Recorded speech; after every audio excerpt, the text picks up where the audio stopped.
The following broadcast is being transmitted on the frequency of 9900 kilohertz. This is KTWR, Agana, Guam, sharing the good news of Jesus Christ, because hope knows no barriers.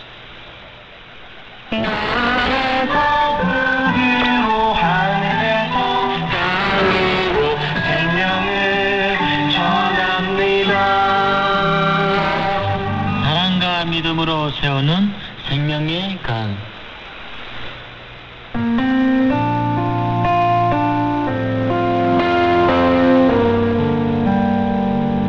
온 땅 구석구석에서 하나님을 예배하는 믿음의 사람들을 만납니다.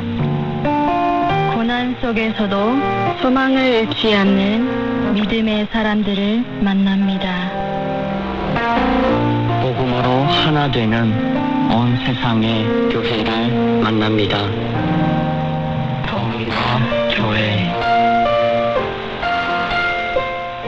안녕하세요. 주 안에서 가족된 북조선에 계신 성도 여러분, 복음과 교회의 진행을 맡은 조디모데 목사입니다. 이 시간은 여러분과 함께 전 세계에서 사역하시는 선교사님들과 선교지의 소식들을 나누고 기도하는 시간을 갖고 있습니다. 오늘도 이 시간에 함께 하실 사무엘 형제님, 예은 자매님, 다들 반갑습니다. 안녕하십니까, 사무엘입니다. 안녕하세요. 백예원입니다. 반갑습니다. 네, 반갑습니다. 네, 반갑습니다. 오늘은 사이프러스와 또 팔레스타인이라는 나라를 오가시며 사역을 하고 계신 김은경 선교사님의 소식을 전해드리고자 합니다. 먼저 사이프러스, 처음 들어보신 분들도 많이 있을 것 같은데요. 어디 있는 나라이고 어떤 나라인지 간단하게 한번 알아볼까요? 예은 자매님께 소개를 부탁드리겠습니다. 네, 사이프러스는 유럽과 아프리카 그리고 아시아 대륙 사이에 있는 거대한 바다 지중해에 있는 작은 섬나라입니다. 정확히는 지중해 동쪽에 있고요. 그렇군요. 지중해에 있는 섬나라라. 매우 아름다운 곳일 것 같습니다. 맞습니다. 아름다울 뿐만 아니라 지정학적으로, 정치적으로 매우 중요한 나라라고 합니다. 그래서 수천 년간 계속해서 각 시대별로 강력한 제국들은 모두 이 사이프러스를 차지해왔습니다. 오랫동안 주인을 바꿔왔는데요. 끝으로 영국의 지배를 받다가 1960년에 독립을 하게 됩니다. 말씀을 들어보니 어찌 보면 우리나라와 되게 비슷하네요. 역사적으로, 지정학적으로 중요한 지역에 있는 작은 나라들은 항상 주변의 강대국들의 침략을 받으며 그 고통을 견디며 살아가야 하죠. 그래도 독립국이 되었다니 정말 다행이네요. 하지만 1974년 이웃나라인 티르키예가 사이프러스에 다시 군대를 보내서 일방적으로 섬을 남북으로 나누고 남쪽에 북사이프러스 티르키예 공화국이라는 것을 세웠습니다. 물론 아직 국제사회에서는 이 나라의 존재를 인정하지 않고 있지만 여전히 군대들이 들어와서 점령하듯 다스리고 있다는 형국이라고 합니다. 아, 그렇군요. 그러면 사이프러스는 아시아에 속한 나라인가요? 네, 아시아에 속합니다. 하지만 문화적으로는 유럽에 더 가깝다고 할 수 있습니다. 현재 유럽연합의 가입국으로 되어 있고요. 북쪽에 있는 그리스 영향을 받아서 종교적으로 기독교인 그리스 종교회가 많다고 하고요. 하지만 남쪽에 세워진 터키의 영향으로 이슬람교도 들어와 있습니다. 굉장히 독특한 상황인 것 같습니다.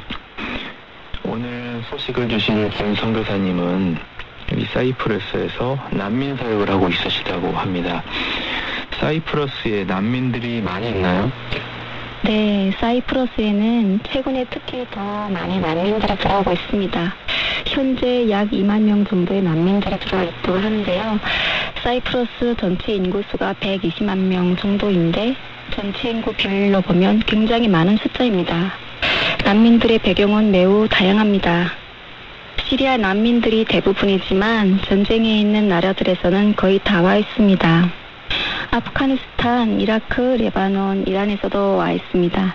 이들은 대부분 배를 통해 불법으로 이 섬에 도착했지만 유럽연합의 회원국들은 강제로 난민들을 쫓아낼 수 없기 때문에 일단 난민들을 위한 지역 마을에 보내지게 됩니다. 그러면 어떻게 해서 또 왜 그렇게 난민들이 이 작은 섬나라 사이프러스에 많이 들어가게 되었을까요? 대부분의 난민들은 사이프러스가 목적지가 아니라 독일이나 이탈리아 같은 유럽의 선진국으로 가고 싶어 한다고 합니다. 하지만 그 나라들로 바로 들어가는 것은 불가능하기 때문에 중간 거점으로 먼저 사이프러스에 가서 보호를 받은 뒤 원하는 국가에서 유엔의 난민 지위를 획득하고자 한답니다. 네, 하지만 유럽 국가들로 불법적으로 또다시 입국을 한다는 것은 만만치 않을 텐데요. 맞습니다. 하지만 사이프러스의 난민 캠프에서 생활하는 수많은 난민들은 아직도 유럽의 선진국들로 가는 꿈을 꾸고 있다고 합니다. 들어보니 매우 안타깝네요.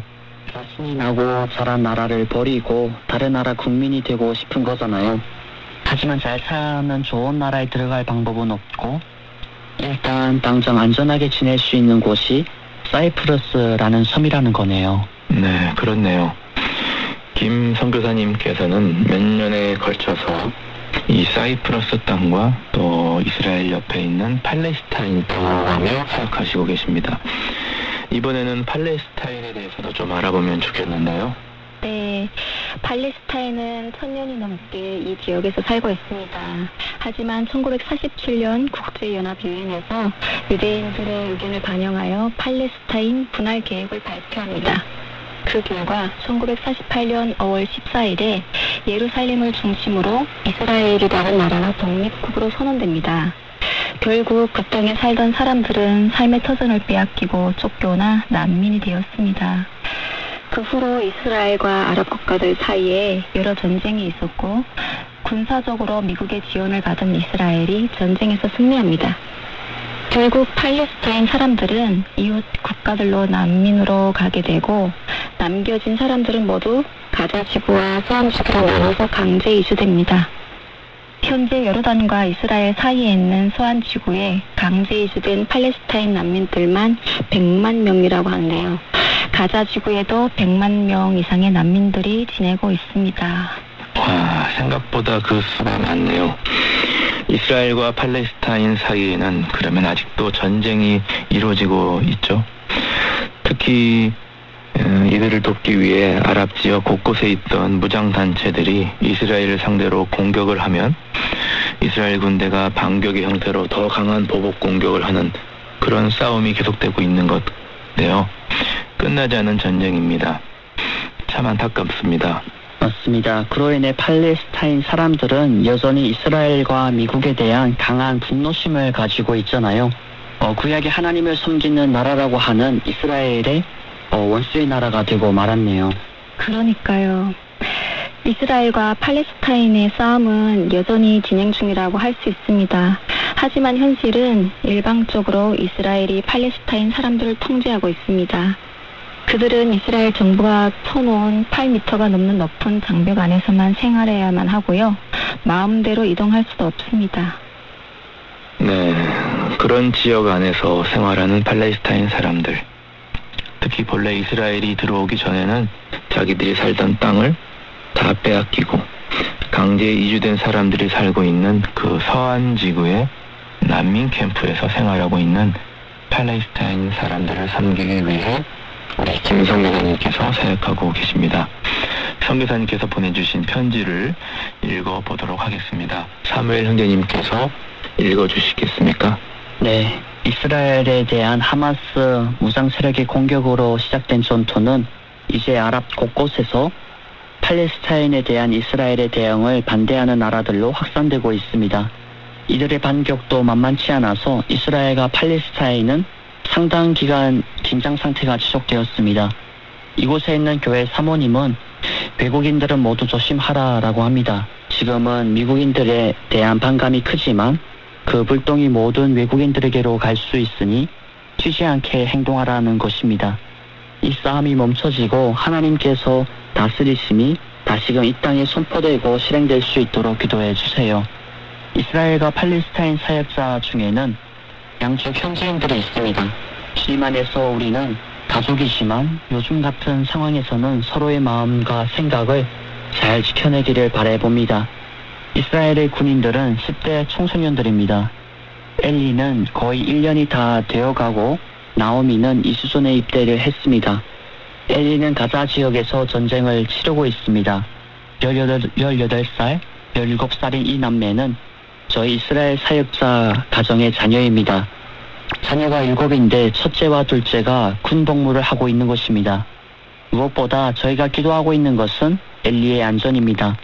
엘리는 그분의 도우심으로 몇 번의 위기를 넘길 수 있었다라고 고백을 합니다. 무엇보다도 엘리의 마음과 생각을 잘 지켜내기를 기도합니다. 수많은 친구들이 군 복무를 마치고 전쟁 후유증으로 약물 복용이나 술에 중독되기도 하고 자살에 이르기도 합니다. 엘리와 나오미를 위해 기도 부탁드립니다. 네, 감사합니다. 최근에는 이스라엘이 주로 아랍 국가들을 공격하고 있습니다. 명분은 그들 중에서 테러 조직이 숨어 있다라고 하기 때문이라고 합니다. 그리고 가자 지역에서는 끊이지 않는 싸움이 이어지고 있는데요. 크고 작은 전투의 결과로 포로를 사로잡아 서로의 국민들을 인질로 삼기도 하고 있습니다. 여전히 전쟁 중에 있는 나라들이 있어서 그런 보도를 접할 때마다 마음이 참 아픕니다. 저희가 할 수 있는 것이라고는 기도밖에 없어서 조용히 기도를 드립니다. 이스라엘이 전투력도 좋고 미국의 지원을 받아서 싸우고 있다고 알려져 있어서 심적으로 팔레스타인을 응원하기도 했는데요. 오늘 선교사님께서 보내주신 편지를 보면 이스라엘 기독교 가정의 자녀들도 10대 남자여자 할 것 없이 군대로 불려가서 싸우고 있다는 소식입니다. 그렇네요. 참 안타깝습니다. 누가 옳고 그르고 이기고 지는 것이 중요한 게 아니라 정말 전쟁이라는 거는 그 자체로 절대로 일어나지 않았으면 좋겠습니다. 맞습니다. 이스라엘 10대 후반의 친구들이 군대로 가서 싸우고 있는지는 정말 몰랐습니다. 그 부모님들의 마음은 얼마나 걱정이 많으실까요? 네, 더군다나 김선교사님과 같은 기독교 모임에서 함께 지내는 가정의 자녀들이라고 하셨는데요. 전쟁터를 경험한 어린 친구들이 제대하고 집에 와서 마음의 상처와 어려움을 극복하지 못해 힘들어하고 있다는 얘기를 들으니 더욱 가슴이 아픕니다. 우리 이 전쟁이 멈춰지도록 하나님께 기도합시다. 네, 우리가 할 수 있는 건 정말 기도밖에 없네요. 한편 먼저 언급해 주신 부분에서요. 팔레스타인 사람들이 미국에 대한 극심한 분노심과 적대감을 가지고 있다라는 것을 보면서 저희가 어릴 때 북조선에서 교육받았던 것들이 생각이 납니다. 저희도 미국에 대해서 비슷한 교육을 받았고 생각을 했었습니다. 우리를 고통스럽게 한 장본인이고 심지어 남조선 국민들을 벌모로 잡고 있다라고 배웠습니다. 맞아요. 이제 와서 생각해보면 다 같이 미워하고 그것에 대해 분노심을 가지고 있다는 것에 대해 생각해보면 참 옳지 않은 것 같습니다. 미움과 분노심을 가지고 있으면 그 미워하는 본인만 더 손해가 아닙니까? 맞습니다. 팔레스타인 사람들의 미국에 대한 이 분노심은 본인들이 현재 겪고 있는 경험에서 비롯된 분노심입니다. 현재 진행 중인 거죠. 그런데 이 분노심이 그들을 사로잡아서 그들의 영혼을 갉아먹고 묶고 있는 것만 같습니다. 예언자매님께서 말씀하신 대로 그렇게 미워하는 마음과 분노심은 서로의 영혼을 어둡게 만들고 하나님의 영광과 임재를 느끼지 못하도록 합니다. 우리를 서서히 죽여가고 있는 그런 감정입니다. 맞습니다. 그래서 예수님은 끊임없이 원수를 사랑하고 너를 박해하는 자를 위해 축복하라고까지 말씀하셨습니다. 이와 같은 예수님의 가르침을 따르는 것이 인간적으로는 결코 쉬운 일이 아니지만 하나님의 사람이 되고 성령님이 도와주신다면 우리도 용서와 축복의 사람들이 될 수 있다라고 믿습니다. 아멘. 그래서 더더욱 이스라엘과 아랍, 팔레스타인들 사이에 오랜 이 싸움도 하나님의 성령의 능력으로 그들의 마음에서부터 멈춰질 수 있기를 우리 함께 믿음으로 기도합시다. 사무엘 형제님께서 저희들 대표해서 기도해 주시면 좋겠습니다. 네, 기도하겠습니다. 하나님 아버지, 팔레스타인 땅에 들어가서 그들을 섬기시는 김 선교사님의 삶을 예수님의 이름으로 축복합니다. 선교사님 계신 곳이 지금도 여러 오해와 분노심, 적개심으로 전쟁이 일어나 싸움이 계속되고 있습니다. 하나님, 선교사님과 그 선교 소모임을 지켜주시고 그곳에서 하나님께 예배드리며 간구하는 교회들의 기도를 들으시고 그 땅의 전쟁과 위험이 멈춰지도록 역사하여 주시옵소서. 또한 전쟁으로 투입된 어린 두 남매 엘리와 나오미를 지켜 보호하시고 있는 곳에서 하나님을 경험할 수 있도록 은혜 내려 주시옵소서. 거룩하신 예수님의 이름으로 기도합나이다. 아멘. 아멘. 감사합니다. 이어서 사이프러스의 소식입니다. 우리 예은 자매님께서 선교사님 편지를 읽어주세요. 네. 사이프러스 사람들은 난민들의 적대적입니다. 건물을 빌리는 것도 쉽지 않습니다. 사용 용도를 묻기에 난민들을 덮기 위한 공간을 마련하려 한다고 하면 건물 주인은 월세 내줄 집이 없다고 차갑게 돌아섭니다. 사이프러스 현지 교회 또한 보수적이며 말씀에 근거한 삶을 산다기보다는 형식적이고 전통만을 따르며 자신들이 무엇을 믿는지조차도 모르는 이들이 많습니다. 이곳의 교회들을 위해 기도해 주세요. 저희 사이프러스 사역은 여전히 개척 단계에 있습니다.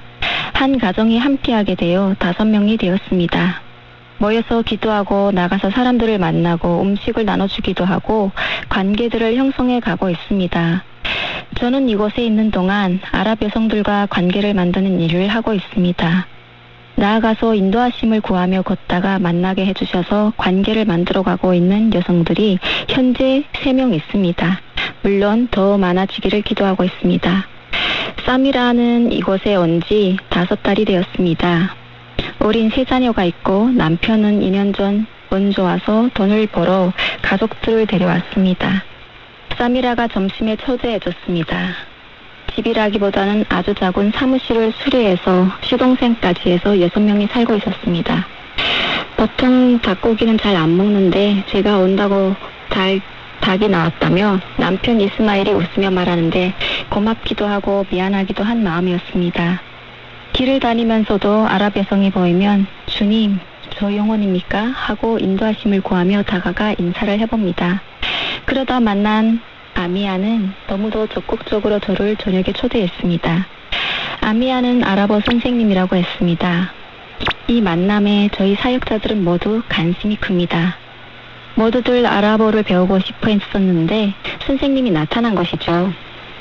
무엇보다도 주님의 인도하심 가운데 이 만남들이 이루어지고 제가 그분의 인도하심을 잘 분별함으로 나아갈 수 있도록 기도 부탁드립니다. 네, 감사합니다. 우리 김은경 선교사님은 오랫동안 팔레스타인에 머물며 사역해 오셨습니다. 22년부터 사이프러스를 가기 시작하셨고요. 하나님께서 선교사님께 그 땅의 문을 열어주셨을 때 선교사님은 그곳에 와 있는 수많은 난민들을 향한 하나님 아버지의 마음을 가지고 들어가게 되셨다고 합니다. 정말 낯선 땅도 마다 않고 주님의 마음이 있는 곳을 향해 발걸음을 또 옮겨가는 그 삶이 정말 대단하다고 생각합니다. 하나님께서 선교사님의 삶과 사역 전체를 주관하시고 계심을 느낄 수 있는 것 같습니다. 맞습니다. 낯선 땅에 가서 하나님의 인도하심을 받아 길거리에서 만난 현지 아랍 여성들과 조금씩 친분을 쌓아가시며 사역하시는 모습을 보면서 사도행전에 나오는 바울과 실라가 에베소와 빌립보라는 도시에 가서 회당과 빨레토와 같은 곳에서 처음 만난 현지인들에게 복음을 전했던 광경이 떠오르네요. 그렇네요. 특히 그 빌립보에서는 길에서 자주 비단 장사 루디아를 만났죠. 네. 그 여인은 후에 빌립보 교회가 세워지는데 큰 역할을 했고요. 바울의 선교의 든든한 후원자가 되었죠. 하나님께서 예비하신 사람을 만난다는 것, 성령님의 인도하심을 쫓아 살아간다는 것이 무엇인지 오늘 김 선교사님의 사역 개척 이야기를 들으며 다시 한번 느끼게 되는 것 같습니다. 정말 아무런 인간적인 계획도 사역 가능성에 대한 계산도 없이 성령님의 인도하심을 따라서 하나님께서 뭔가 하시겠지 하는 믿음으로 발걸음을 내딛는 선교사님의 사역의 현장 모습이 감동이 됩니다. 네, 그리고 한편 우리가 알아본 바대로 전쟁 중에 있는 수많은 난민들이 사이프러스에 와 있다라고 했는데요. 선교사님께서 사이프러스에서 난민들을 섬기기 위해 건물을 얻고 있다라고 말씀하셨는데 앞으로의 사역도 기대가 됩니다. 하나님께서 선교사님과 그 동역자들을 그 땅으로 부르셔서 하시고자 하시는 일들이 무엇일까 하는 기대가 됩니다. 네, 이렇게 보면 선교는 선교사가 하는 것이 아니라 정말 하나님께서 하시는 것 같습니다. 선교사님께서 새롭게 만나게 된 아랍 여성들을 위하여, 사이프러스에서 시작될 난민들을 위한 사역을 위하여, 그리고 그곳에 현지에 세워진 교회들의 각성과 부흥을 위해 예언자매님께서 기도해 주시면 감사하겠습니다. 네, 기도하겠습니다. 하나님 아버지, 하나님께서 일찍이 중동 땅 이슬람권으로 부르셔서 선교사로 헌신하신 김은경 선교사님을 예수님의 이름으로 축복하며 기도합니다. 당신의 딸을 지금껏 온갖 위험과 어려움 속에서도 지켜주시고 인도해 주신 하나님께 감사와 찬양을 드립니다. 귀한 선교사님의 순전한 순종을 기뻐 받으시고 앞으로도 새롭게 인도하신 땅 사이프러스에서도 계속해서 지켜주시고 세밀하게 간섭하시고 인도해 주시옵소서. 특히 선교사님께서 새롭게 만나게 된 아랍 여성들 아미야를 축복합니다. 선교사님과의 만남으로 복음을 알아듣게 해주시고 삶의 근원 대신 하나님을 만나고 알게 하옵소서. 아멘. 선교사님과 선교 모임에서 새롭게 시작할 난민들을 위한 사역 위에도 함께 해주셔서 모든 준비하는 과정이 순조롭게 진행되도록 도와주세요. 아멘. 또한 그 땅에 세워진 교회들이 복음으로 다시 세워질 수 있도록 도와주세요. 아멘. 예수님의 이름으로 기도했습니다. 아멘. 감사합니다.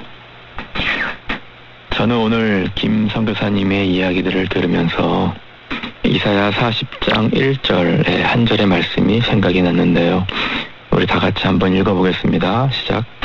너희는 위로하라. 내 백성을 위로하라. 아멘. 네. 이 말씀은 하나님의 임박한 심판 앞에 선 이스라엘 백성들, 그럼에도 아직도 좌우 분별을 못하고 하나님께 시선을 들이지 못하고 있던 그들에게 곧 심판이 있을 것을 예고하셨을 때, 그러나 그 심판이 결코 끝이 아니라 예비된 또 다른 은혜, 곧 구원의 그리스도가 오실 것이다 라고 예언하신 말씀입니다. 이사야 40장 이후에 나오는 이 예언적 선포는 장차 오실 예수 그리스도에 대해 말씀하고 있으십니다. 하나님은 그 예수 그리스도는 이스라엘 백성들에게 위로가 될 것이다 라고 하십니다. 아멘. 하나님이 주시는 가장 큰 선물, 가장 큰 은혜 중 하나는 예수님을 주신 것입니다. 죄악의 결과로 심판 앞에 선 이스라엘 백성들에게도 미움과 분노심으로 증오하며 수십 년째 싸움이 멈춰지지 않는 이스라엘과 팔레스타인에게도 하나님이 위로하고 있으시다라고 믿습니다. 아멘. 그리고 벌써 70년이 넘게 분단된 상태로 아직도 서로에게 소굴이를 겨누고 있는 한반도의 남과 북에게도 하나님의 위로가 있는 줄로 믿습니다. 아멘. 예수 그리스도입니다. 아멘. 아멘. 예수님은 보수도 진보도 미국 편도 중국 편도 아닙니다. 예수 그리스도는 사람들의 인생의 질문에 대한 해답이 되시고 우리의 삶을 구성하는 본질이 되십니다. 예수님은 진리이십니다. 아멘. 우리의 길이 되시고 생명이 되십니다. 아멘. 하나님께서 우리에게 그 아들 예수 그리스도를 보내셔서 우리가 그분을 만나고 믿기 시작할 때 실제로 현재 지금 우리가 처한 도저히 감당할 수 없는 문제들도 하나씩 해결해 주실 수 있는 분이시라고 믿습니다. 아멘. 우리가 볼 때 정말 이스라엘 팔레스타인 문제, 또 북조선과 남조선의 갈등 같은 문제는 마치 영원히 해결되지 못할 것만 같아 보입니다. 하지만 그것은 어디까지나 인간들, 우리들의 시야로 보는 것이기 때문이겠죠. 네, 맞습니다. 하나님은 계획이 있으시고 그 뜻하신 대로 일을 이루시고 성취하시는 하나님이심을 믿습니다. 아멘. 주님께서 오늘도 우리의 나눔과 기도 가운데 함께 하시고 우리의 서원을 들어주시고 응답해 주실 줄 믿습니다. 아멘. 지금 우리가 나누는 예수님으로부터 오는 희망이 오늘 이 방송을 듣고 계신 북조선의 그리스도인 여러분들에게도 있기를 간절히 원합니다. 네, 감사합니다. 오늘은 팔레스타인과 사이프러스에서 순종함으로 나가셔서 사역하시는 김은경 선교사님 편지를 읽고 같이 기도하는 시간을 가졌습니다. 함께 하셨던 두 분들은 어떤 것을 느끼셨는지 한 분씩 짧게 들어보고 싶습니다.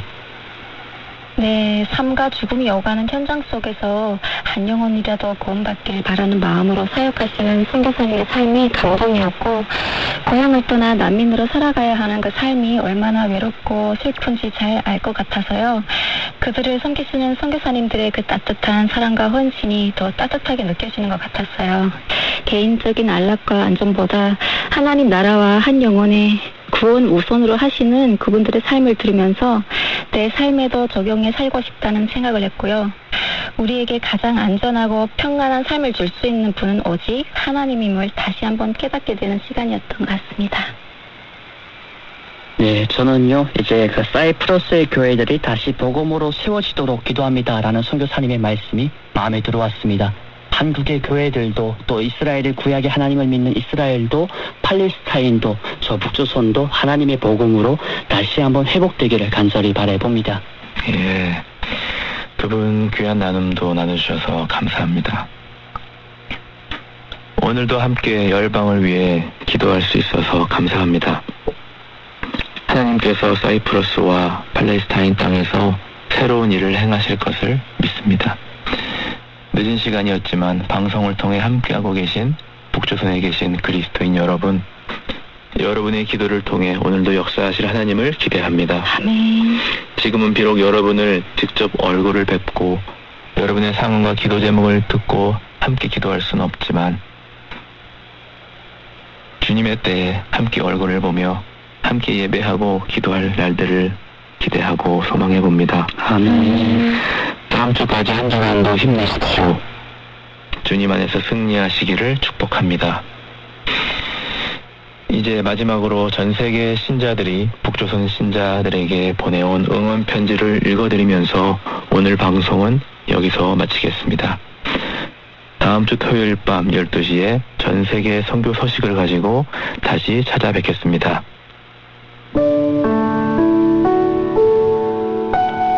사랑하는 북조선의 형제 자매 여러분, 신실하시고 우리의 구세주 되시는 예수님의 이름으로 인사드립니다.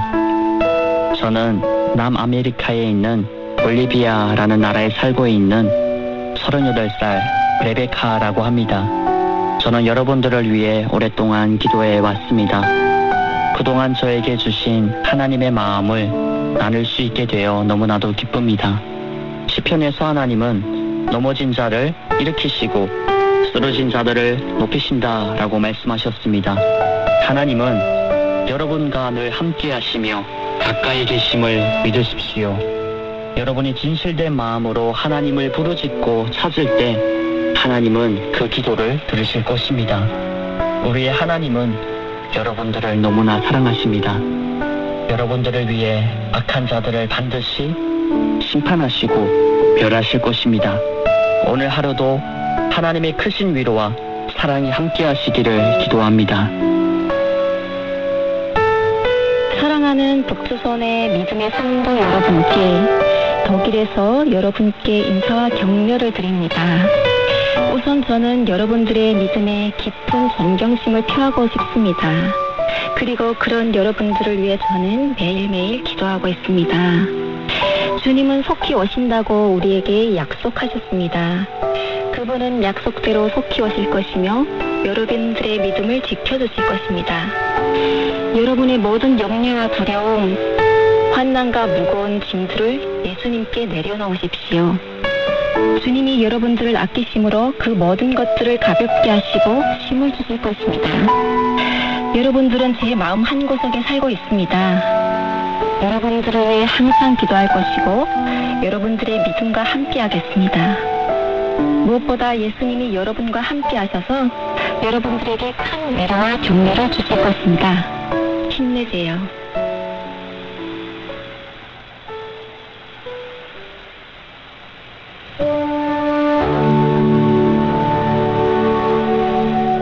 북조선과 남조선에서 마음과 마음을 모아 하나님 앞에 나아갑니다.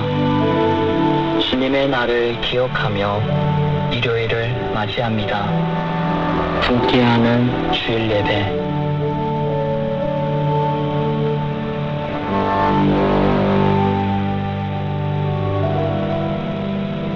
사랑하는 북조선연합교회 성도 여러분, 함께 예배함에 기쁨이 있습니다.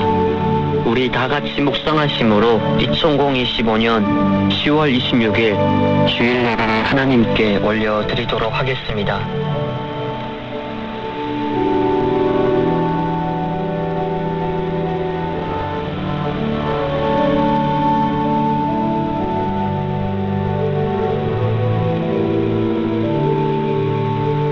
내 영혼아, 내가 어찌하여 낙심하며 어찌하여 내 속에 불안해하는가. 너는 하나님께 소망을 두라. 그가 나타나 도우심으로 말미암아 내가 여전히 찬송하리로다. 아멘. 하나님이시여, 사슴이 시냇물을 찾기에 갈급함같이 우리의 영혼이 주를 찾기에 갈급하오니 오늘 우리 영혼들에게 주의 말씀을 들려주소서. 세상의 성공을 바라보며 달려가는 인생, 너무나 분주하고 바쁘고 고달픕니다. 달려가다 보니 메마른 영혼의 갈급함을 채울 길이 없음을 고백합니다. 지식을 갈구했던 니고데모처럼 육적 욕망으로 체험을 갈망했던 사마리아 여인이 바로 저희들입니다. 이 모든 것을 내려놓고 오직 하나님께 소망을 두오니, 하나님을 갈망하오니 성령님 말씀을 통해 이 불쌍한 영혼들을 만져주시옵소서. 감사하며 유일한 구원자 되시는 예수님의 이름으로 기도합니다. 아멘. 이 시간 사도 신경으로 우리의 신앙을 하나님께 고백하도록 하겠습니다. 전능하사 천지를 만드신 하나님 아버지를 내가 믿사오며 그 외아들 우리 주 예수 그리스도를 믿사오니 이는 성령으로 잉태하사 동정녀 마리아에게 나시고 본디오 빌라도에게 고난을 받으사 십자가에 못 박혀 죽으시고 장사한 지 사흘 만에 죽은 자 가운데서 다시 살아나시며 하늘을 오르사 전능하신 하나님 우편에 앉아 계시다가 저리로서 산자와 죽은 자를 심판하러 오시리라. 성령을 믿사오며 거룩한 공예와 성도가 서로 교통하는 것과 죄를 사하여 주시는 것과 몸이 다시 사는 것과 영원히 사는 것을 믿사옵나이다. 아멘. 이 시간 찬송가 눈을 들어 산을 보니 함께 찬송하도록 하겠습니다. 눈을 들어 산을 보니 도움 어디서 오나. 천지 지은 주 여호와 나를 도와주시네. 너의 족지 않게 주밖에여 지키며 택한 백성 항상 지켜 길이 보호하시네. 도우시는 하나님이 내게 그늘 되시니 낮의 해와 밤의 달이 너를 삼지 않겠네. 내게 화를 주지 않고 오늘 보호하시며 너의 출입 지금부터 영영 인도하시리. 아멘.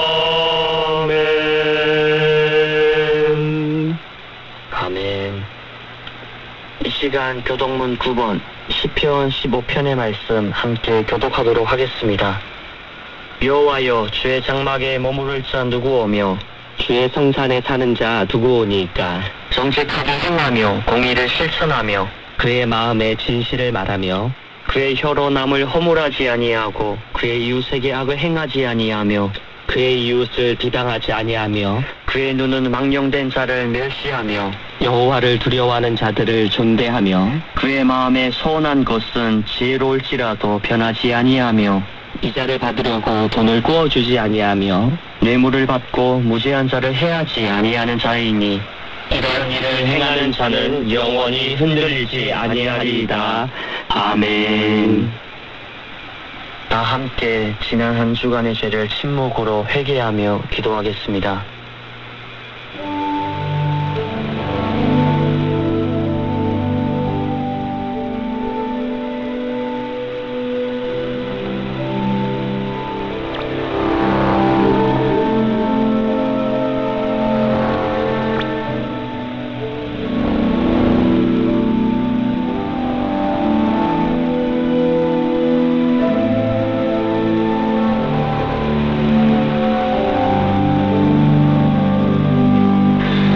사랑과 용서의 하나님 아버지, 우리의 죄를 용서하시고 새로운 회복의 은혜를 베푸시는 그 사랑에 감사드립니다.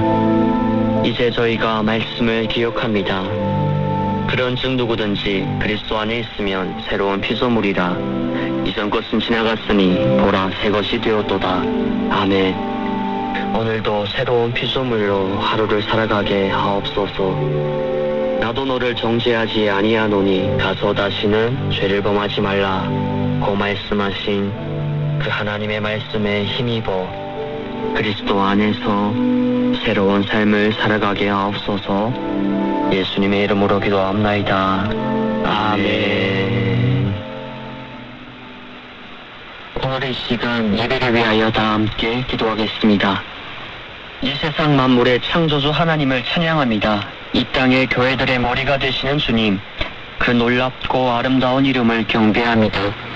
거룩한 주에 저희들이 신령과 진정으로 예배할 수 있음에 감사드립니다. 온 마음과 정성을 다하여 주님을 경배할 수 있도록 인도하옵시고 주님의 예배해야 하는 이 시간만큼 온갖 잡생각에 사로잡히지 않고 저희의 생각과 마음을 주의 성령님께서 주장하여 주시옵소서. 특히 주변을 둘러싸고 있는 악의 위험으로부터 우리 성도님들 보호하여 주시옵소서. 언제나 사랑하시는 북조선연합교회 성도들의 마음에 감격이 넘치게 하시고 뜨거운 진리와 성령의 불길이 타오르게 하소서. 이번 주일은 종교개혁 주일로 나아갑니다. 영적 암흑기에 오직 성경, 오직 예수 그리스도의 이름을 붙들고 나아갔던 순교자들의 본을 바라봅니다. 카톨릭의 천년의 통치하에서 다시금 하나님 중심의 교회를 바라보았던 그 위대한 선조들의 신앙 정신을 본받게 하소서. 주님, 우리가 있는 위치가 마치 바벨론처럼 느껴지기도 합니다. 70년 넘게 이 땅에 교회를 박해하고 있으며 하나님의 말씀이 아닌 당과 수령의 명령에 영적 암흑 속에 걸어가고 있습니다. 더러워진 성전을 정결케 하시는 주님이시여, 영적으로 무너진 이 조선 땅에 성령의 맑은 물을 부어주셔서 악취가 나는 죄악을 씻겨지게 하시고 보배롭고 지극히 큰 약속에 그 말씀이 회복되게 하옵소서. 살아계신 하나님을 북조선연합교회 성도들은 믿습니다. 깊은 슬픔 중에서도 거친 풍랑과 같은 박해와 고난 중에도 빛조차 없어 보이는 깊은 수렁일지라도 하나님의 놀라운 손이 닿지 않는 곳은 없음을 믿습니다. 이 시간에도 앞으로도 저희는 믿습니다. 북조선연합교회 성도들은 고백합니다. 하나님께서 이 시간 함께하심을, 동행하심을, 이끄심을, 도우심을, 때때로는 등 뒤에서 떠미시고 구름기둥으로 앞서가시며 준비하심을, 예비하심을, 작정하심을, 그리고 우리를 부르심을 믿습니다. 오늘도 주를 이름으로 나아가는 그 양들에게 목사의 음성을 전하시는 손들 목사님에게 성령님 함께하시어 힘있고 살아있고 치유하는 말씀이 선포되게 하소서. 오늘도 지켜지는 예배를 통해 이 땅에 하나님의 나라의 의와 영광의 빛이 가득하기를 간절히 소망하며 우리의 구원자 되시는 예수 그리스도의 이름으로 기도하옵나이다. 아멘. 오늘 우리에게 주신 하나님의 말씀은 마태복음 26장 17절에서 30절 말씀입니다. 하나님을 경외하는 마음으로 하나님의 말씀을 봉독하도록 하겠습니다. 무교절의 첫날에 제자들이 예수께 나와 이르되 유월절 음식 잡수실 것을 우리가 어디서 준비하시기를 원하시나이까? 이르시되 성한 아무에게 가서 이르되 선생님 말씀이 내 때가 가까이 왔으니 내 제자들과 함께 유월절을 내 집에서 지키겠다 하시더라 하라 하시니 제자들이 예수께서 시키신 대로 하여 유월절을 준비하였더라. 저물 때에 예수께서 12제자와 함께 앉으셨더니 그들이 먹을 때에 이르시되 내가 진실로 너에게 이르노니 너희 중에 한 사람이 나를 팔리라 하시니 그들이 몹시 근심하여 각각 여짜오되 주여 나는 아니지요. 대답하여 이르시되 나와 함께 그릇에 손을 넣는 그가 나를 팔리라. 인자는 자기에 대하여 기록된 대로 가거니와 인자를 파는 그 사람에게는 화가 있으리로다. 그 사람은 차라리 태어나지 아니하였더라면 제게 좋을 뻔하였느니라. 예수를 파는 유다가 대답하여 이르되 라삐요 나는 아니지요. 대답하시되 내가 말하였도다 하시니라. 그들이 먹을 때 예수께서 떡을 가지사 축복하시고 떼어 제자들에게 주며 이르시되 받아서 먹어라. 이것은 내 몸이니라 하시고 또 잔을 가지사 감사기도 하시고 그들에게 주시며 이르시되 너희가 다 이것을 마시라. 이것은 죄 사함을 얻게 하려고 많은 사람을 위하여 흘리는 바 나의 피 곧 언약의 피니라. 그러나 너희에게 이르노니 내가 포도나무에서 난 것을 이제부터 내 아버지의 나라에서 새 것으로 너희와 함께 마시는 날까지 마시지 아니하리라 하시니라. 이에 그들이 찬미하고 감람산으로 나아가니라. 아멘. 아멘. 오늘은 손도일 목사님을 통하여 하나님의 말씀을 듣도록 하겠습니다. 주의 만찬이라는 제목으로 하나님의 말씀을 선포해 주시겠습니다. 북조선은학교의 성도 여러분 안녕하십니까? 손도일 목사입니다. 남조선의 교회에서는 1년에 몇 차례씩 성찬식을 진행하는데요. 예수님께서 이것을 행하여 나를 기념하라 말씀하셨기 때문입니다. 빵과 포도주를 먹고 마시며 이것이 예수님의 살과 피라고 고백하는 것이죠. 오늘은 이 성찬에 대한 말씀을 함께 나누려고 하는데요. 지금 북조선 성도님들은 성찬을 받기 어려운 상황이겠지만 이 시간에 성령의 역사로 말미암아 실제 예수님의 살과 피를 먹고 마시는 것 같은 놀라운 은혜와 감격이 있기를 소망합니다. 똑같은 밥이어도 거기에 의미가 담기고 특별한 사건과 추억이 더해지면 특별한 식사가 되죠. 식사는 인간의 가장 기본적인 욕구이면서 또 가장 고차원적인 사회적인 행동이 되기도 하고 또 가장 육적인 것처럼 보이지만 가장 영적인 행위가 될 수도 있습니다. 우리가 명절 음식을 먹듯이 유대인들은 유월절에 특별한 식사를 했는데요. 예수님은 잡히시기 전날 밤에 제자들과 유월절 식사를 하십니다. 이것을 성찬, 마지막 만찬, 혹은 주의 만찬이라고 부르는데요. 성찬 성례전의 모태가 됩니다. 오늘 본문을 통해서 성찬의 5가지 의미를 함께 살펴보려고 합니다. 첫째로 성찬식은 희생과 고난의 식사입니다. 마태복음 26장 26절에서 28절을 읽겠습니다. 그들이 먹을 때 예수께서 떡을 가지사 축복하시고 떼어 제자들에게 주며 이르시되 받아서 먹으라. 이것은 내 몸이니라 하시고 또 잔을 가지사 감사기도 하시고 그들에게 주시며 이르시되 너희가 다 이것을 마시라. 이것은 죄 사함을 얻게 하려고 많은 사람을 위하여 흘리는 바 나의 피 곧 언약의 피니라. 아멘. 예수님은 이 식사를 마치시고 잡히셔서 신문 받으시고 또 십자가에서 죽임을 당하셨습니다. 떡을 떼어주시면서 이것이 너희를 위하는 나의 몸이라, 잔을 따라주시면서 이것이 너희를 위해 흘리는 나의 피라 말씀하십니다. 이것은 단순한 상징이나 비유가 아니라 실제적인 고통이고 예수님 당신의 목숨을 내놓으신 큰 희생입니다. 자신을 희생하신 그 사랑으로 인해서 우리는 죄를 용서받고 생명을 누립니다. 그래서 성찬을 통해서 우리는 늘 예수님의 사랑과 구원의 은혜를 새롭게 되새길 수 있어야 합니다. 나를 위하여 찢기고 상하신 예수님의 몸, 나를 위해 흘리신 그 보혈을 날마다 잊지 않고 기억해야 합니다. 그리고 희생과 고난의 식사에 참여한 자들은 예수님처럼 자기 희생과 고난의 길을 따를 수 있어야 합니다. 예수님은 자기를 부인하고 자기 십자가를 지고 나를 따르라 말씀하시죠. 예수님이 가신 그 길을 따라 우리의 몸을 거룩한 상자물로 하나님께 드리는 것이 예수님의 살과 피로 우리를 살리신 하나님의 뜻입니다. 실제로 성찬식은 용서와 포용의 식사입니다. 마태복음 26장 21절을 보면 이렇게 말씀합니다. 그들이 먹을 때 이르시되 내가 진실로 너에게 이르노니 너희 중에 한 사람이 나를 팔리라 하시니 아멘. 식사 자리에서 제자들 중에 한 사람이 예수님을 팔아넘길 것이라는 청천벽력 같은 말씀을 하시는 거죠. 그 이야기를 듣고 충격을 받은 제자들은 누가 예수님을 팔아넘길 자인지 찾아내려고 했습니다. 마태복음 26장 25절 말씀입니다. 예수를 파는 유다가 대답하여 이르되 라피요 나는 아니지요. 대답하시되 내가 말하였도다 하시니라. 아멘. 가룟 유다가 발뺌하려고 할 때 예수님은 네가 범인이라고 말씀하십니다. 우리가 만약 그 상황이라면 어떻게 할까요? 네가 어떻게 나한테 이럴 수 있느냐고 따지면서 멱살이라도 잡지 않았을까요? 최대한 점잖게 대처하더라도 당장 이 방에서 나가라고, 너는 이 식사에 참여할 자격이 없다고 내쫓았겠죠. 그런데 예수님은 그렇게 하시지 않았습니다. 마태복음 26장 26절을 보면 이렇게 말씀하고 있습니다. 그들이 먹을 때 예수께서 떡을 가지사 축복하시고 떼어 제자들에게 주시며 이르시되 받아서 먹으라 이것은 내 몸이니라. 아멘. 떡을 나누어 주신 제자에 가룟 유다도 포함됩니다. 예수님은 가룟 유다에게도 자신의 몸을 주셨습니다. 예수님의 성찬은 그래서 용서와 포용의 식사입니다.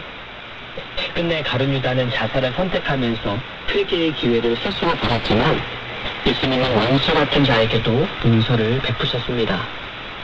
가룟 유다만이 아니라 우리도 예수님의 원수였죠. 바울은 로마서 5장 10절에서 이렇게 말합니다.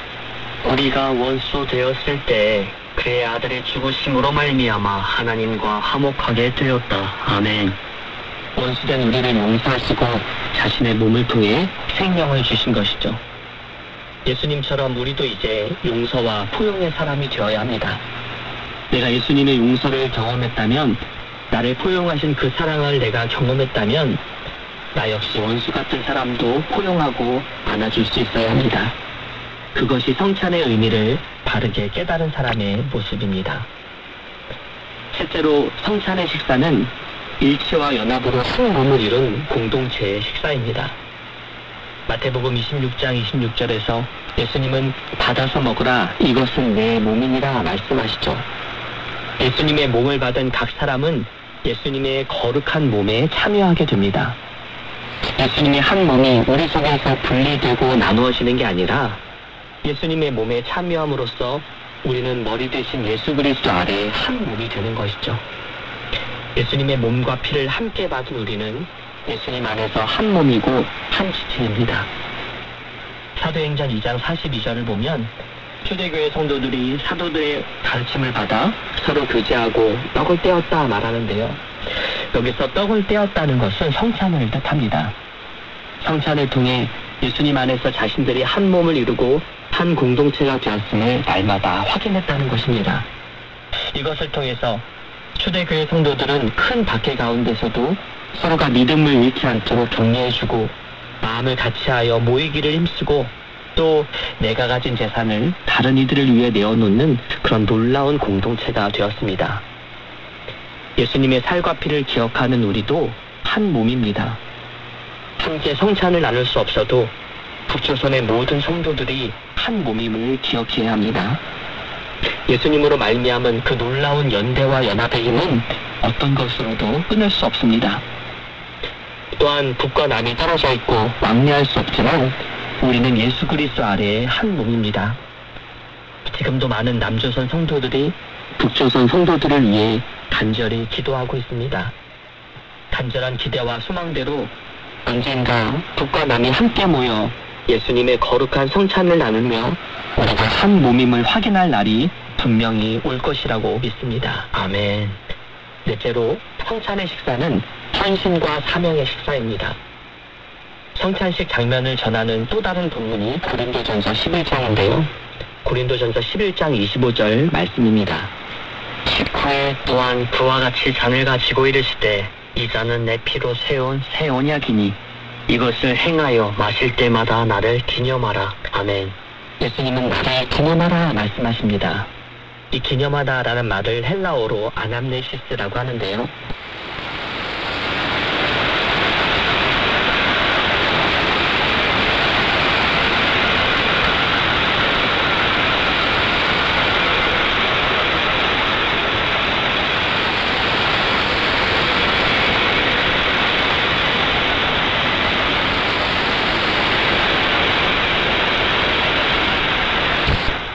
날 위해 자신의 몸을 내어주신 예수님께서 과거 사건들이나 성경 안에만 계신 것이 아니라 지금 내 안에 현존해 계심을 느끼는 것, 예수님과 함께 미래를 소망 중에 바라보고 예수님이 기뻐하시는 방향으로 나아가는 것, 바로 그것이 기념이죠. 고린도전서 11장 26절에서는 그 의미를 더욱 명확히 설명합니다. 너희가 이 떡을 먹으며 이 잔을 마실 때마다 주의 죽으심을 그가 오실 때까지 전하는 것이라. 아멘. 그가 오실 때까지 내 삶으로 예수님을 증거하고 나를 향하신 예수님의 사랑과 은혜의 흔적이 지워지지 않도록 날마다 깊게 새겨넣는 것, 이것이 바로 기념하는 삶이죠. 예수님을 기념하며 증인으로서 살기 위해 내게 주신 사명을 따라 헌신하는 삶을 살아야 합니다. 그래서 성찬의 식사는 헌신과 사명의 식사입니다. 이 성찬을 사모하는 사람은 하나님의 명령을 따라 헌신과 사명의 사람이 되어야 합니다. 내 삶에 원하시는 하나님의 뜻과 또 나에게 주신 사명이 있음을 깨닫고 마지막 날까지 예수 그리스도를 증거해야 합니다. 마지막으로 성찬의 식사는 소망과 약속의 식사입니다. 마태복음 26장 29절입니다. 그러나 너희에게 이르노니 내가 포도나무에서 난 것을 이제부터 내 아버지의 나라에서 새 것으로 너희와 함께 마시는 날까지 마시지 아니하리라 하시니라. 아멘. 예수님은 이 식사를 끝으로 더 이상 포도주를 마시지 않겠다 선언하십니다. 그리고 하나님 나라가 온전히 이루어지는 기쁨의 날에 너희와 함께 새 포도주로 성대한 파티를 열겠다고, 잔치를 열겠다고 말씀하시죠. 여러분, 복음서에 나오는 제자들은 한심하고 못난 모습입니다. 예수님 말씀을 제대로 이해하지도 못하고 서로 높은 자리를 얻으려고 싸우기나 하고 또 예수님의 고난 앞에서 십자가 위험 앞에서 모두 도망갔던 자들입니다. 그러나 그럼에도 불구하고 그들에게 미래의 소망을 약속하시는 것이죠. 이 약속은 불완전하고 결점이 많은 제자들에게 소망이 됩니다. 결국에는 그들이 올바로 세워지고 하나님 나라의 잔치에 함께할 것을 약속하셨기 때문입니다. 오늘 우리에게도 마찬가지입니다. 예수님을 따른다고 하면서 세상 일이 더 우선일 때가 많습니다. 서로 사랑하라 말씀하셨는데 우리 마음은 사랑과 용서보다 시기와 미움에 사로잡힐 때가 더 많습니다. 입으로만 하나님을 사랑하면서 십자가를 지라는 명령 앞에서는 도망가려고만 하는 우리의 모습입니다. 이 성찬 앞에 얼마나 부끄러운지 모릅니다. 그러나 하나님은 오늘 우리에게도 동일하게 약속하십니다. 하나님 나라가 온전히 이루어지는 그날에 나와 함께 기쁨의 잔치를 열자. 내가 굳게 약속할게. 비록 지금은 연약하고 부족한 것이 많지만 너는 내가 준 사명을 잘 감당해낼 것이고 지금과는 다른 존재로 변화될 것이다. 너를 통해서 하나님의 놀라운 일이 이루어질 거야. 내가 약속할게. 여러분, 아직 불완전하지만 그래서 우리에겐 소망이 있습니다. 아멘. 맨날 넘어지고 깨지는 우리지만 그래도 우리에겐 소망이 있습니다. 아멘. 하나님께서 약속하셨기 때문입니다. 아멘. 우리는 이 소망과 약속을 든든히 붙잡고 나아가야 합니다. 그러므로 예수님께서 주신 성찬은 바로 소망과 약속의 식사입니다. 하나님 나라에서 완벽하게 맛보게 될 그 영광스러운 잔치의 식사에 미리 참여하는 것이죠. 어머니가 지어준 뜨뜻한 밥 한 그릇이 때로는 세상의 모든 것을 이겨낼 힘을 주는 것은 그 밥에 어머니의 사랑이 담겨 있기 때문입니다. 마찬가지로 성찬을 통해 이 사랑의 밥을 먹여주시는 예수님 앞에서 우리의 삶은 다시 사명을 향해 일어설 수 있습니다. 지치고 낙심되지만 여기저기 깨지고 상처투성인 마음을 안고 힘겹게 살아가지만 그 식사를 통해서 우리는 세상에 줄 수 없는 위로를 얻을 수 있습니다. 하나님께서 약속하신 미래를 소망으로 기다릴 수 있는 힘을 얻을 수 있습니다. 아멘. 성찬을 기억하고 기념하며 날마다 예수 그리스도에게 가까이 나아가는 우리 북조선 연합교회 성도들 되시기를 예수님의 이름으로 축복합니다. 아멘. 함께 기도하겠습니다. 하나님, 우리 북조선 연합교회 성도들 지금 성찬을 받을 수 없는 상황이지만 그러나 오늘 말씀을 기억하면서 예수님께서 자신의 몸과 피를 우리를 위해서 주셨음을 날마다 기억할 수 있도록 인도하여 주옵소서. 그 성찬을 사모하는 자로서 언젠가 하나님 나라에서 하나님과 함께 기쁨의 잔치를 열게 될 그날을 바라보고 기대하면서 오늘 우리에게 주신 사명을 끝까지 잘 감당할 수 있는 믿음의 사람 되도록 인도하여 주옵소서. 아멘. 감사드리며 예수 그리스도 이름으로 기도하옵나이다. 아멘. 이 시간은 봉헌 시간입니다. 우리가 헌금할 수는 없지만 이 시간 생각나는 이웃의 필요가 있다면 예수님의 사랑으로 찾아가 물질로 섬길 수 있으면 섬기시기 바랍니다. 다 함께 찬송과 내게 있는 모든 것을 찬양하시면서 우리의 물질과 삶을 주님 앞에 봉헌하도록 하겠습니다. 내게 있는 모든 것을 아낌없이 바치네. 사랑하고 의지하여 주만 따라가겠네. 주께 드리네. 주께 드리네. 사랑하는 그 주 앞에 모두 드리네. 아멘. 오늘은 손교일 목사님과 함께 북조선 연합교회 하는 주일 예배를 드렸는데요. 감사드립니다. 다음 주에도 손교일 목사님이 오셔서 우리와 함께 예배하도록 하겠습니다. 이 시간 오늘도 목사님의 말씀을 들으면서 하나님 앞에 참으로 많은 은혜가 있었습니다. 때로는 우리가 나그네요, 또 때로는 우리가 이방인이요, 도망자가 되기도 하고 우리가 때로는 노예와 같은 신분에 처했다 할지라도 하나님께서 그 모든 사람들을 위하여 자신의 피와 살을 나눠주심을 그 예수 그리스도를 우리가 기억하시면 좋을 것 같습니다. 아멘. 어려울 때일수록 그 예수님을 바라보며 오히려 배신하는 가룟 유다가 아니라 한 번은 넘어졌지만 또 넘어질지라도 그럼에도 예수님을 사랑하여 나아가는 베드로처럼 나아가시는 우리 북조선 연합교회 성도님들 되시기를 축복합니다. 아멘. 이제 손도일 목사님께서 봉헌 기도와 축도해 주심으로 2025년 10월 26일 주일 예배를 마치도록 하겠습니다.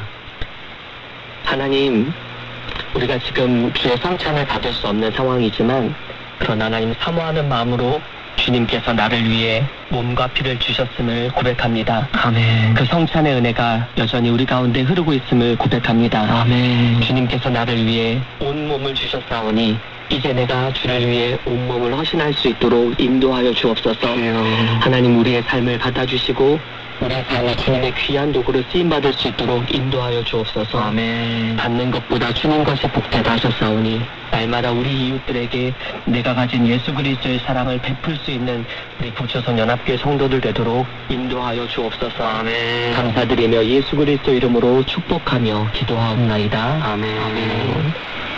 이제는 우리 구주 예수 그리스도의 은혜와 하나님 아버지의 크신 사랑과 보혜사 성령님의 위로하심과 교통하심이 오늘 이 말씀을 통해 성찬을 받은 자로서 성찬 앞에 부끄러움 없이 살아가기로 다짐하고 결단하는 우리 북조선 연합교회 모든 성도들 머리 위에, 그들의 가정과 하는 모든 일과 또 간절한 기도 제목 위에, 아직은 어둠 가운데 있는 우리 북조선 땅 위에 이제로부터 영원히 함께 하시기를 간절히 축원하옵나이다. 아멘.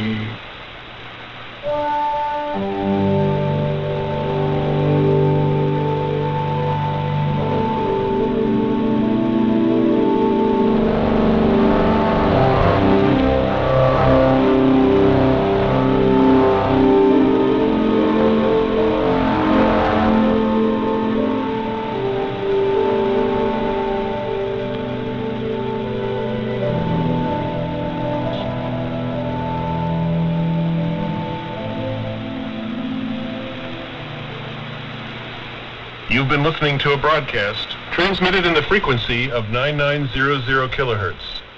This is KTWR, Agana, Guam, sharing the good news of Jesus Christ because hope knows no barriers.